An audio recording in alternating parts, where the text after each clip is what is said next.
So today we are taking apart a Mazda 8 Series transmission, well, Transaxle. My spare, because I have a feeling I blew the diff in my 626. I'm going to confirm or deny that today. But either way, I'm going to take this trans apart and put my M Factory limited slip differential and new shift fork and some other new bearings and stuff in it, just to freshen it up, new axle seals and whatnot. So yep, right now I'm tearing this one apart to find out why it's stuck in second gear and whether or not it's got a serious issue or if it's just the shift gate like I think it is. So stay tuned and I'll let you know. Alright, so now I'm waiting on a friend to get back from the store with a 38mm socket so I can get the 5th gear cluster bolt off. I've already got the reverse one off. So now I'm going to take off the case half bolts just to have it ready. I've already pulled all of the detent bolts and springs, but I got to get the ball out with a magnet that he's also grabbing. So at this point, just waiting for him to get back, but I'm making a video, Talon. You got to be quiet.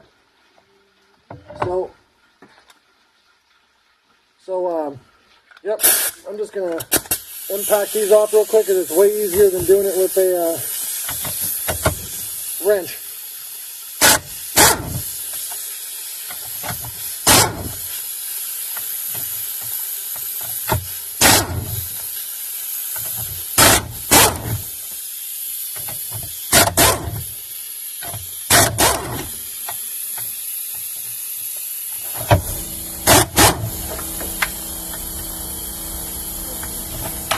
Get on there, you fucker.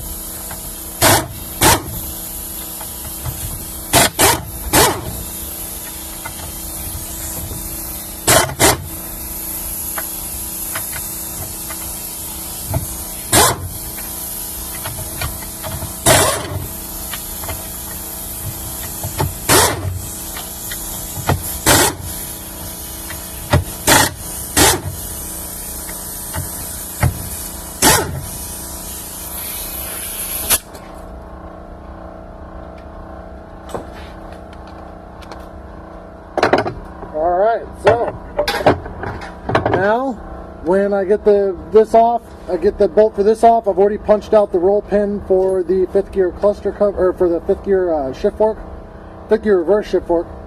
And then I'll just have to pull off the retaining strap for the shift rail right here, these 2 bolts and 2 bars that hold that in, and then I should be able to separate the case halves and see why this puppy's stuck in second.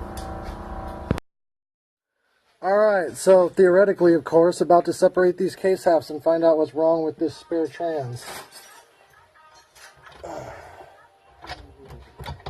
Alright, so well, oh, it's just the bearing race. Alright, so unfortunately, it looks like the shift gate is in place. So why it was stuck in second gear is not very evident at this point, and I will have to do a little bit more digging and then I'll bring you back. Alright, so seemingly the shift gate is in place and has been redone, because I see another bolt that is not the same as the other ones. So what I'm thinking is, when the person pulled it apart and did the shift gate, they forgot to set all the shift rails back to neutral here inside of the transaxle.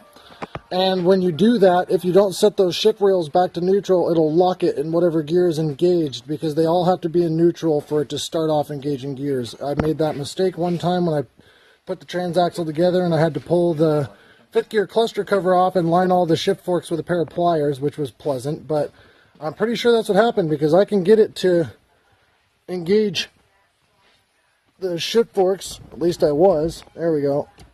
So I mean, it's engaging like it's supposed to. I can get all of them to move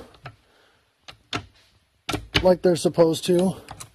So the only thing I can think of is that it wasn't set to neutral. That's all I can think, because everything else looks good. But I'm going to pull this shift gate off, pull the input and output shaft out, and gonna pull this diff out, and then put the ring gear on the new LSD and put it together and throw the LSD in here. So I'll get back to you when I do that. Alright, so have a problem. Pulled the input and output shafts and pulled the diff, and these are not bolts. Both sides, it's got this funky ass rivet thing And I don't know how to get those off, so I can take the ring gear off of this diff to put it on the M factory. So I don't know what's going on here. Go. Alright, so now I'm putting the bearings onto the differential and getting ready to grind out these rivets here so I can air chisel those off, take this ring gear and put it onto the M factory limited slip. But at this point, right now, what I'm doing is these are press fit bearings. So I'm very carefully with a socket the exact size of the inner race. Fallon! Shh! Quiet. I'm slowly hammering this on because I don't have a press, so I'm just being really careful with this socket. Just work it around in a circle, slowly but surely, using light taps and pressure, and it slowly drops that press fit bearing onto the differential.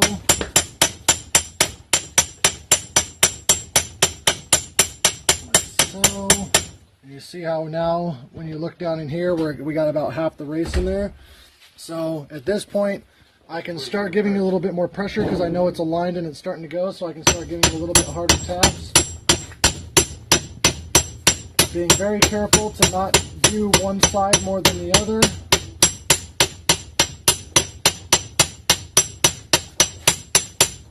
And now we're almost there.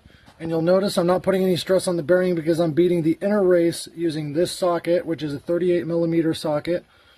And it rests perfectly on there without hitting the inner side of the bearing and just hits the inner race. So we are almost there.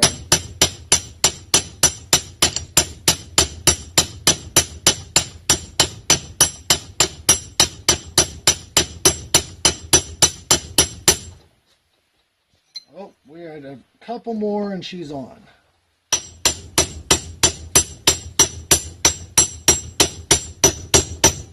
You hear that difference in pitch when it bottoms out? That's how you know you're there. And now the axle bearings or differential bearings are now installed, and I have the races, which are brand new. And one of them fell somewhere. Done. Yep. I got it. So here we are. I got the ring gear off the stock diff by grinding the head of one of these rivets, grinding an X in it, and then air chiseling it off. So I got all these off. Got the ring gear off the stock diff, which this is actually a good condition stock diff, so I'll probably weld the pin in place and just keep it for a spare. And then here's the M factory limited slip. It's not done yet. I've got to pull all these bolts out, red Loctite, and then go to 75 foot-pounds on them and torque them down. But otherwise, I got all the bearings on. I still got to figure out how to set the preload, but the hard part's done. So now it's all just assembling it back together. Alright, so after 8 hours working today, I got all the ring gear rivets ground down and cut out of the stock differential, and I got the ring gear on the LSD, and the LSD is installed in the trans. This is an M factory helical differential with billet gears. Shift gate is Loctited in place. Everything's Loctited. I'm not taking any chances with this coming apart. I'm very tired, so I'll probably end up having to pull it back apart because I'm sure I'll forget something and I'm an idiot. So we'll see how it goes, but this was just a bare case a little while ago. Nothing there, so it's all back together. The input and output shafts are in, and or input and intermediate shaft, whatever. And she's ready to go. Shift gate's in. Shift forks and everything are in. Roll pins are all back in, so I'm about to put the other half of this case on once I get this ready to go. So I'm going to go over it one more time, make sure I didn't forget anything, and then we'll see how it goes. There's the fifth and reverse gear clusters. I got the new bearing race in for the limited slip. I'm not probably even going to bother with setting the preload on it. If it kills the bearings, it kills the bearings. I'll pull the fucking thing back apart. I don't have any of the equipment to do preload on it, so yep, this thing's almost ready to go. Belt LSD trans for a 1991 Mazda 626 GT Turbo.